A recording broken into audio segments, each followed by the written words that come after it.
SIR से खौफ में बांग्लादेशी घुसपैठिए, हावड़ा में अधिकांश घरों पे लटके ताले। बांग्लादेशी खातून 2500 रुपए खर्च कर बन गई भूमि शर्मा। यूपी में दिल्ली मॉडल पर बनेगा डिटेंशन सेंटर। बंगाल में मतदाता सूची के विशेष गहन पुनरीक्षण यानी एसआईआर के डर से राज्य में बांग्लादेशी घुसपैठियों के भागने की रफ्तार तेज होती जा रही है। और इसी क्रम में हावड़ा जिले के केशवपुर इलाके में जो बंगलापाड़ा में नाम से जाना जाता है, अधिकांश घरों में ताले लटक गए। कथित तौर पर यहां रहने वाले 80% लोग बांग्लादेशी घुसपैठिए हैं। स्थानीय लोगों के मुताबिक इनके पास वैध कागजात नहीं है। यही कारण है कि एसआईआर लागू होते ही ये लोग यहां से घर छोड़कर चले गए। बता दें कि एसआईआर के डर से राज्य के उत्तर 24 परगना, दक्षिण 24 परगना, हावड़ा समेत कई जिलों के विभिन्न इलाकों में बड़ी संख्या में घुसपैठियों को बांग्लादेश वापस जाते हुए देखा जा रहा है। हावड़ा जिले के डोमजूर विधानसभा क्षेत्र के केशवपुर इलाके से बांग्लादेशी घुसपैठिए लगातार भाग रहे हैं। स्थानीय सूत्रों के मुताबिक राज्य में एसआईआर की प्रक्रिया शुरू होने से पहले से ही यहाँ से घुसपैठियों का भागना शुरू हो गया था। पिछले कुछ दिनों में यहाँ तेजी से लोग अपने घरों में ताला लगाकर चले जा रहे हैं। इसका नतीजा है कि यहाँ के अधिकांश घरों में ताले लटक गए हैं। पूरा इलाका सुनसान हो गया है। स्थानीय व्यक्ति ने बताया, घुसपैठियों ने लगभग 15 साल पहले तृणमूल कांग्रेस के सत्ता में आने के बाद से ही यहाँ बसना शुरू कर दिया था। अवैध रूप से भारत में प्रवेश करने वाले इन बांग्लादेशियों के पास वैध कागजात नहीं है। उन्हें डर है कि मतदाता सूची में नाम कटने पर इन्हें बंगाल छोड़ना पड़ेगा अथवा हिरासत शिविर में भेज दिया जाएगा। इसलिए इन्होंने यहाँ से भागना शुरू कर दिया है। बंगाल के उत्तर 24 परगना में अंतर्राष्ट्रीय सीमा के पास बड़ी संख्या में घुसपैठिए वापस जाने के पिछले कुछ दिनों से समूह में लगातार इकट्ठा हो रहे हैं। इनकी संख्या सैकड़ों में है, जिसके चलते सीमा अभी घुसपैठियों से भरी पड़ी है। ये लोग किसी तरह अपने देश वापस लौटना चाहते हैं। वहीं आपको बता दें कि सीमा सुरक्षा बल यानी बीएसएफ के एक अधिकारी ने यह भी बताया कि हाल के सप्ताहों में विशेषकर उत्तर 24 परगना और मालदा जिलों में भारत बांग्लादेश सीमा के बिना बाढ़ वाले इलाकों के जरिए अवैध तरीके से वापस लौटने की कोशिश करने वाले बांग्लादेशी नागरिकों की संख्या में बड़ी वृद्धि देखी गई है। ये घुसपैठिए इंतजार कर रहे हैं कि कब उन्हें सीमा पार कर वापस जाने की अनुमति दी जाए और बीएसएफ बीजीबी यानी बॉर्डर गार्ड बांग्लादेश को उन्हें सौंपे। उनका कहना है कि वे भारत के नागरिक नहीं हैं, लेकिन उनके पास आधार कार्ड, वोटर कार्ड जैसे दस्तावेज बाकायदा मौजूद हैं।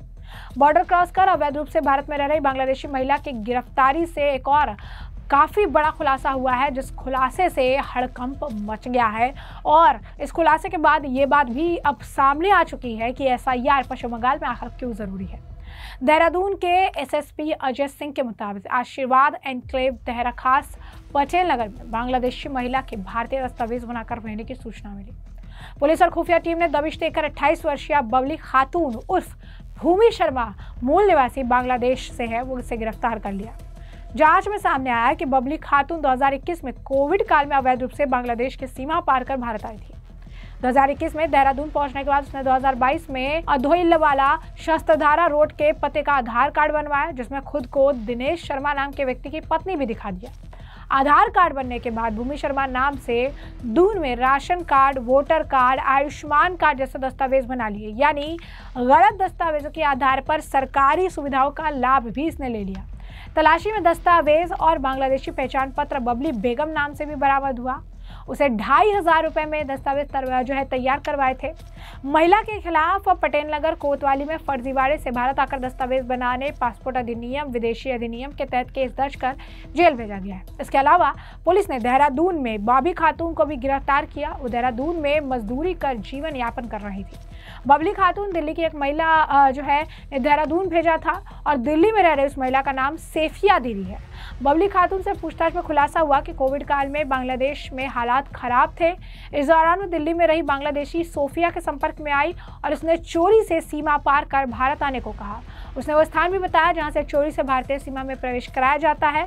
2021 में बॉर्डर क्रॉस किया तो बबली दिल्ली में सीधे सोफिया दीदी के पास पहुंची। वहां से उसने बबली को दून भेजा, जहां बबली किसी के संपर्क में थी। इसका अभी खुलासा नहीं हो पाया है।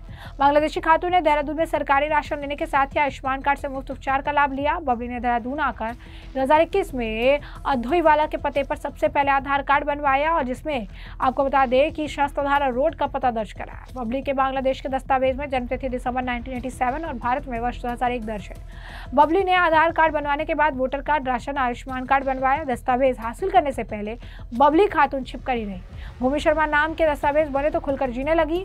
दस्तावेजों में दिनेश को पत्नी भी दर्शा दिया।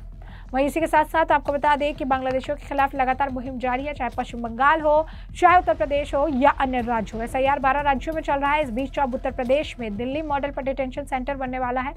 बांग्लादेशी रोहिंग्या के साथ अब अफ्रीकी घुसपैठियों पर भी टारगेट जो है बनाया जाएगा। तो अवैध विदेशी घुसपैठ पर लगाम कसने के लिए उत्तर प्रदेश सरकार, योगी सरकार ने जो है बड़ा कदम उठाया है। मुख्यमंत्री योगी आदित्यनाथ ने सख्त निर्देश के बाद प्रदेश के सभी जिलों में दिल्ली की तर्ज पर डिटेंशन सेंटर बनाए जाने की प्रक्रिया शुरू हो गई है। इन केंद्रों में अवैध रूप से भारत आए बांग्लादेशी, रोहिंग्या, मुस्लिम और अफ्रीकी देश के नागरिकों को रखा जाएगा जब तक उनकी डिपोर्टेशन प्रक्रिया पूरी नहीं हो जाती। शासन के आदेश पर जिलाधिकारी और SSP को निर्देश दिए गए हैं कि जिले में खाली पड़ी सरकारी इमारतें, सामुदायिक भवन, पुलिस लाइन परिसर, थाने या कोई अन्य सुरक्षित जगह चिन्हित की जाए और इन स्थानों पर कड़ी सुरक्षा के साथ डिटेंशन सेंटर चलाए जाएंगे। पकड़े गए घुसपैठियों को खाना, पानी, चिकित्सा सुविधा मुहैया कराई जाएगी, लेकिन उनकी निगरानी 24/7 रहेगी। राजधानी दिल्ली में इस समय 18 डिटेंशन सेंटर संचालित हो गए, जहां 1500 विदेशी नागरिक बंद है। इसमें ज्यादातर बांग्लादेशी और रोहिंग्या है, जिनमें फर्जी आधार कार्ड, वोटर कार्ड, पासपोर्ट बनवा रखे हैं। कुछ अफ्रीकी नागरिक भी है जो ड्रग तस्करी, साइबर क्राइम में लिप्त है। दिल्ली मॉडल को ही अब यूपी में लागू किया जाएगा। केंद्र ने अब जो है SOP भेजी है। रोजाना रिपोर्ट गृह विभाग को जाएगी। तो केंद्रीय गृह मंत्रालय ने सभी राज्यों को डिटेंशन सेंटर बनाने जो है मानक संचालन प्रक्रिया SOP भेजी है। इसके तहत पकड़े गए हर घुसपैठियों की जानकारी रोजाना प्रदेश के गृह विभाग को देनी होगी। डिपोर्टेशन की अंतिम प्रक्रिया FFRO यानी फॉरेनर्स रीजनल रजिस्ट्रेशन ऑफिस के जरिए होगी। बांग्लादेशी घुसपैठियों को पश्चिम बंगाल, असम बॉर्डर से BSF की मदद से वापस भेजा जाएगा। इस वक्त आपको बता दें कि पुलिस अधिकारियों के मुताबिक नोएडा, ग्रेटर नोएडा, गाजियाबाद में नाइजीरिया, घाना, आइवरी कोस्ट आदि अफ्रीकी देशों के सैकड़ों नागरिक अवैध रूप से रह रहे हैं।